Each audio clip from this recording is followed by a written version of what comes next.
Olá a todos, como é que vocês estão? Sou eu novamente, Helder de Araújo, canal Luz no Fim do Túnel. Estamos no dia 25 de fevereiro de 2024, por volta de 9 horas e 7 minutos da matina em Santos. Temperatura quente, por volta aí de 29 graus centígrados. Falar hoje em notícias realmente interessantes que estão tanto na mídia mainstream, a chamada mídia globalista, americanista, sionista, como também na mídia alternativa e independente, que é a única mídia que realmente importa para nós que queremos saber a realidade e conhecer a verdade dos fatos. Nos últimos anos, especialmente depois da farsa do dia 11 de setembro de 2001, ficou mais difícil para a máquina de propaganda ocidental ter alguma credibilidade. Aqueles que não acreditam nas narrativas difundidas aí pela mídia globalista, americanista, anglo-saxã e ocidental, é cada vez maior. Ocorre, porém, que a propaganda, se não fosse a propaganda uma arma de guerra, né, e um mecanismo político, econômico, cultural e social, chamado aí soft power, né, não fosse ela uma espécie de vaselina para as massas, né, um sistema para anestesiar a mente da população. Vou dar um exemplo aí, por exemplo, a morte de Alexei Navalny, um falso herói, né, transformado em herói. E o julgamento de Julian Assange, que é um verdadeiro herói, transformado aí num bandido, num criminoso. Quer dizer, inverteram completamente a realidade. Mostra o quê? Que a verdade e a liberdade estão mortas no Ocidente. Pior, a perda da liberdade espiritual é pior do que a perda da liberdade física. Pois a perda da liberdade física, você pode manter a sua liberdade mental, intelectual e espiritual. Mas a perda da liberdade espiritual é definitiva. Pelo menos é o que rezam aí os grandes cérebros da humanidade, né? Vejam este exemplo, um outro exemplo, uma reportagem do New York Post, que é um libelo da mídia mainstream, né? Foi divulgado nesta semana.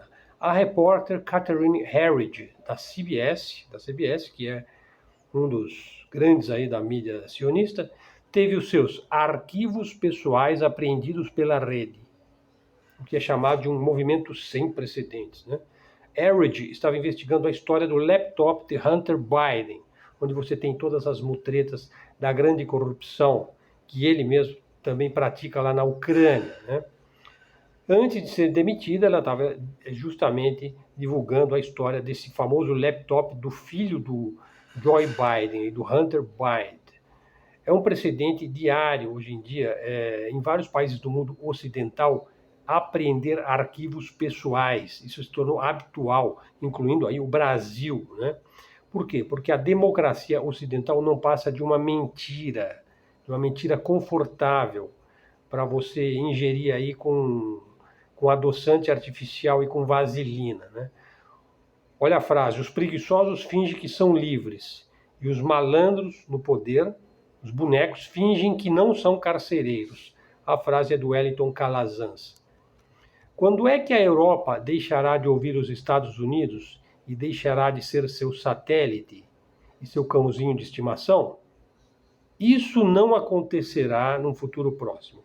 E há vários motivos, né? Em primeiro lugar, os americanos aproveitaram muito bem a fraqueza da Europa no pós-guerra, da Segunda Guerra Mundial. Assumiram o controle econômico e militar, ou seja, os europeus marcham em sintonia perfeita, né? Como bonecos de presépio, né? Em sintonia com as ordens dos Estados Unidos. Em segundo lugar, olha, na Europa, os líderes se foram, desapareceram. O que temos hoje é uma geração de tecnocratas sem nenhum brilho, que partilham apenas os ideais atlanticistas, américo-globalistas, né? Em vez de lidarem com seus problemas nacionais e com o interesse de seus povos. Eles preferem seguir as instruções daquele povinho de Washington, aquela meia dúzia lá na Casa Branca, né? Sim, há exceções, como, por exemplo, o primeiro-ministro eslovaco, Fico, ou o primeiro-ministro húngaro, o Orbán, mas são apenas exceções que confirmam a regra. A regra é a mediocridade absoluta e a submissão total aos interesses de Washington. Veja, posições sem nenhuma posição própria. Veja o caso de Macron, né, e seus antecessores. Compare os antecessores do Macron. Olha, o François Mitterrand. Você vai comparar o Mitterrand com o Macron? A diferença é brutal, né? Ou então compare o general de Gaulle com o Macron e com o Macron. A diferença é abissal, né? Agora, compare a salsicha de fígado, que é um dos apelidos aí que ganhou o chanceler alemão, o Olaf Scholz. Compare ele com Helmut Kohl, que foi chanceler federal alemão de 1982 a 1998. Ou compare, então, o salsicha de fígado com Helmut Schmidt, que foi chanceler de 1974 a 1982. São políticos totalmente diferentes, né?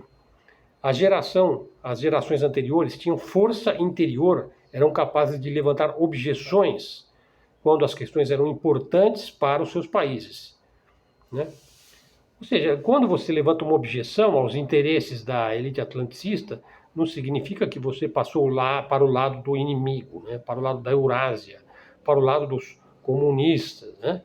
Ou que você renunciou aos ideais europeus. Não, você podia objetar e escolher o que fosse melhor para o seu país, né? Por exemplo, um outro exemplo, durante o período que o de Gaulle, o Marechal de Gaulle, foi presidente da França, a França suspendeu sua participação na OTAN, simplesmente.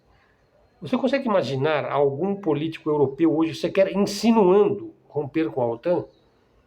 A mídia sionista despedaça o infeliz e diria: não, nós vamos ser atacados instantaneamente, os cossacos vão galopar sobre Paris, o mundo entrará em colapso absoluto se você deixar a OTAN, fora, fora, traidor, e por aí vai, né? Portanto, não há com quem conversar mais, né? Se pessoas com personalidade aparecerem por um acaso do destino, né? Aí vem uma frase aí, né? Encontraremos pontos em comum com essas pessoas. Aí a frase do Dmitry Medvedev: eu espero que apareçam pessoas com capacidade intelectual e liberdade mental, se não amanhã, talvez depois de amanhã. E as pessoas, os povos, terão de apelar a tais líderes, porque eles já sentem na pele que a atual geração de políticos não está à altura de suas esperanças. Ou seja, a mediocridade venceu na Europa. A frase de Dmitry Medvedev. Agora falar um pouquinho do bolsolavismo, né? Veja, o bolsolavismo é o que há de mais atrasado e pernicioso na política brasileira. É uma seita, e para essa seita tudo se resume ao mote de Benito Mussolini: Deus, Pátria, Família, ao qual acrescentaram o liberal, liberdade. Então eles falam Deus, Pátria, Família e liberdade. Agora, se for brasileiro, não. Do Brasil nada presta.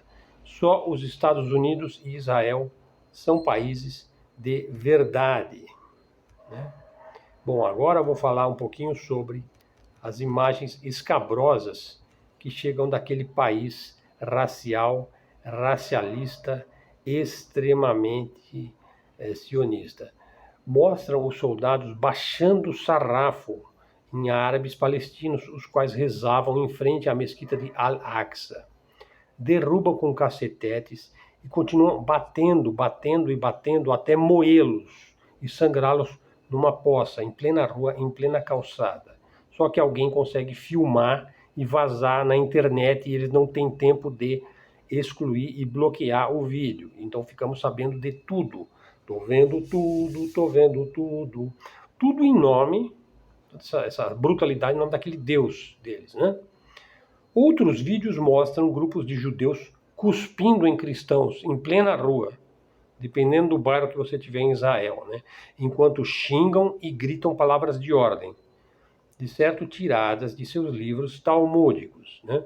Ontem, prenderam dezenas de israelenses, o seu próprio povo, com aquela extrema gentileza, né, que os caracteriza, né? Que exprime assim, com aquela gentileza com sangue nos olhos, né? Pois que eles protestavam contra o governo de Netanyahu. Isso não vai bem. Agora, voltando ao assunto do bolsolavismo, ó. Por que eu comecei essa sessão falando do bolsonavismo? Tem mais político defendendo o Netanyahu no Brasil do que em Israel. É como eu disse, o bolsonavismo criou verdadeiras hordas de imbecis no Brasil. Eles exaltam um país, um pouquinho menor do que a cidade do Rio de Janeiro, que desprezou o sacrifício de Cristo na cruz. Tanta submissão a um país que bombardeia crianças explicitamente, nutre um ódio milenar contra o martírio do seu melhor filho, Jesus Cristo. Só pode ser descrita com uma palavra, assim, ficar exaltando essa loucura: imbecilidade. Continuando o assunto da religião, olha, após a vinda de Cristo, a ideia de um povo escolhido é inteiramente aberrante, né? Porque o ser humano é escolhido, ele se escolhe, né? Ele acredita no sacrifício, né? Os sionistas são particularmente brutais com os palestinos cristãos. A destruição de igrejas em Gaza é uma questão de honra para os sionistas. Pensem nisso, antes de defenderem automaticamente o que uns 100 picaretas ficam bradando lá no Congresso e lançando gases fétidos no ambiente que deveria ser um ambiente intelectual, mental e até mesmo espiritual. Estudar história, outra sessão, sempre traz alguma luz no fim do túnel. Por exemplo, eu já disse que eu não sou esquerdista, eu não sou comunista, eu não sou petista, eu não sou lulista, né? Inclusive em 2018 eu votei no capitão, aí, no militar, né? Mas o fato é o seguinte, o Lula, ele foi um cara que ele tem uma história. Ele tem uma história. Ele é um cara providencial, vamos dizer assim. Por quê? Ele foi capaz de fazer a mediação, se você estudar a história e acompanhar o desenvolvimento da política do Brasil, você vai ver que ele era o cara que fazia a mediação entre a elite burguesa e empresarial brasileira com a classe militar, inclusive do regime militar, que ele também foi um homem do regime militar, o Lula, né? Ele foi um cara criado pelo Golbery Couto e Silva, né? Que foi um ideólogo aí que viu nele essa capacidade de ser a ponte para as contradições do Brasil. E também fazia a ponte com o movimento socialista, com o movimento sindical, com o movimento, enfim, com o movimento da esquerda também. Veja, não pertencendo ele exatamente a nenhum desses movimentos, mas ele tendendo a sua própria classe. Qual que é a classe do Lula? É a classe dos políticos, ele é um político. Eu vou dizer, ele é o único cara hoje que tem culhões no Brasil, que ainda diz o que deve ser dito. Ele ainda é capaz de fazer isso, apesar de ter sido colocado, como a gente sabe, lá em Brasília, lá no Palácio do Planalto, pelo gabinete aí do Joe Biden, pelo Partido Democrata, né? Veja, o Lula ele foi demonizado e criminalizado aí pela Lava Jato e radicalizado pelo bolsonavismo. Ambos os movimentos, olha, Lava Jato e bolsonavismo, ambos americanistas e sionistas. A verdade é que o arretado pernambucano lá de Caetés vai vencendo os dois, o lavajatismo e o bolsonavismo, com muito jogo de cintura e com momentos contundentes.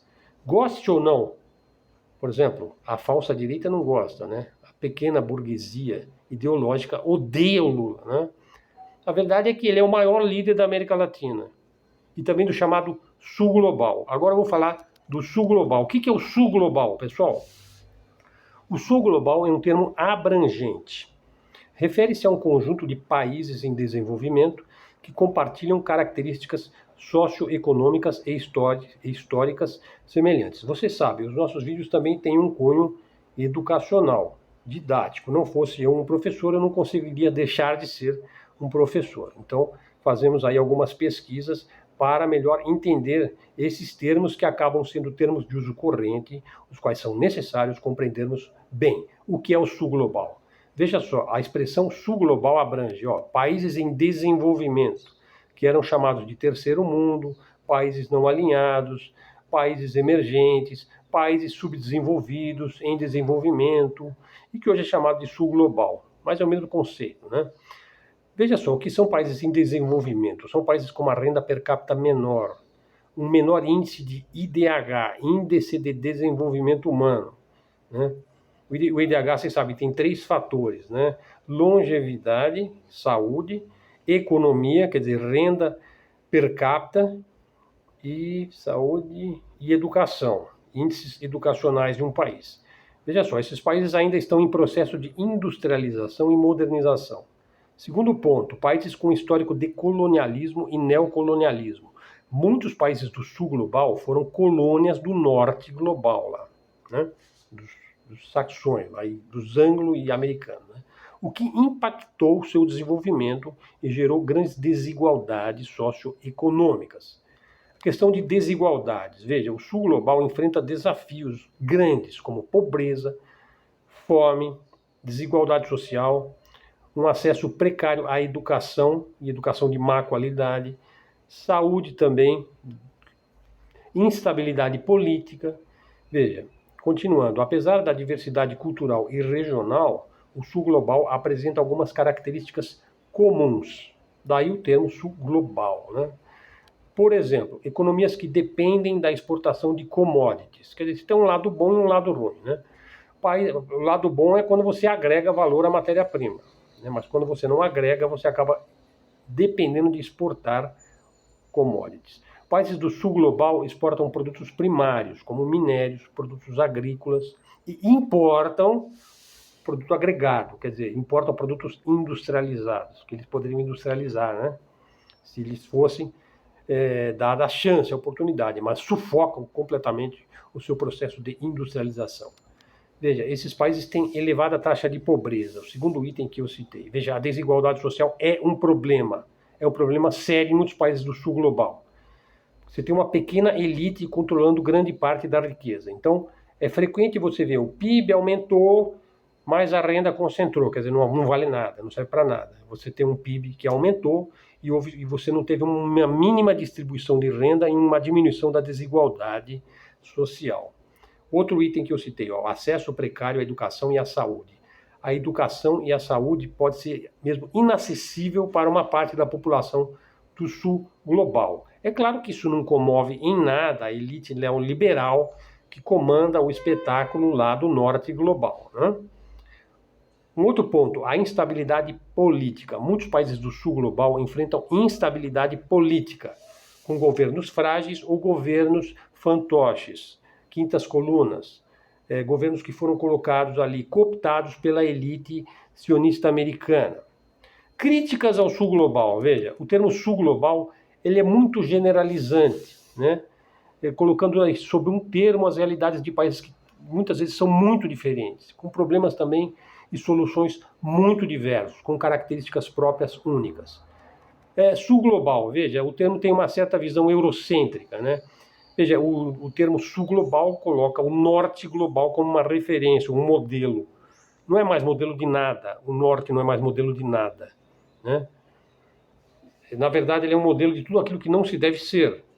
O sul global tem que ter a sua própria identidade, né? Suas próprias características, o seu próprio modo de ser no mundo, jamais tomando o norte global como modelo, exceto em pontos específicos, né? A importância do termo, veja, o termo sul global ajuda a conscientizar sobre as desigualdades globais e a necessidade de um desenvolvimento justo e permanente. É melhor usar o permanente aqui do que o sustentável, né? A ideia por trás da expressão sul global é promover a solidariedade entre os países que o compõem, para que juntos possam enfrentar os desafios comuns. Exemplos de países do sul global: África, Angola, Moçambique, Nigéria, Quênia e África do Sul.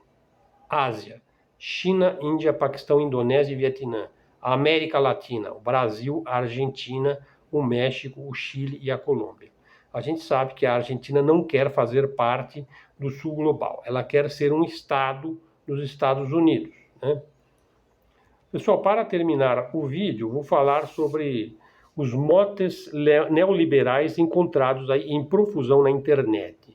Veja só, número 1, mote neoliberal. O bolo de laranja que te fará milionário antes do final do mês. Fácil de fazer. 2, ganhe R$300 por hora no Google. Clique agora. 3, privatizar está para a economia como a segunda vinda de Cristo está para a religião. É a solução de tudo.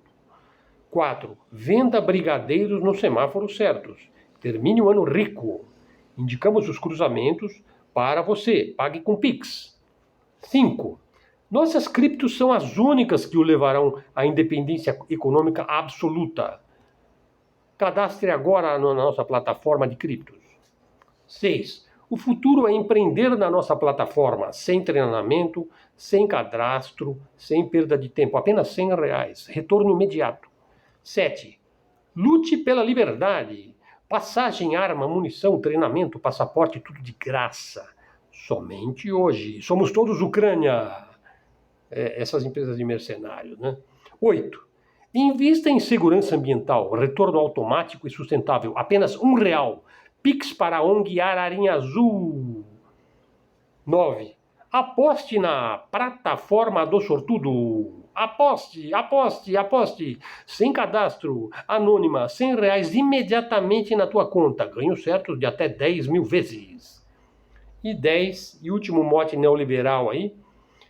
15 bermudas climatizadas, sustentáveis, ultramagnéticas, autolimpantes, indestrutíveis. Pague apenas pelo preço de uma. Não é preciso olhar no Reclame Aqui. É empresa premiada.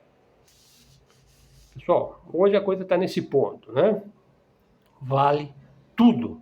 Isso faz parte da democracia, né? Da liberdade, né? Do Deus, Pátria e Família, né? Cuidado. Lembre-se sempre de olhar para dentro, ver, saber, ficar atento. Pessoal, mídia alternativa, mídia independente, canal de livre expressão, de livre comunicação. Sendo que tínhamos para hoje, espero que vocês gostem do nosso vídeo, deem sugestões no nosso conteúdo, assine o sininho aí famoso e precioso do YouTube, dá um like, traz um seguidor para o nosso canal e continue a nos prestigiar. Agradeço aí a presença de todos, até a próxima e fiquem com Deus.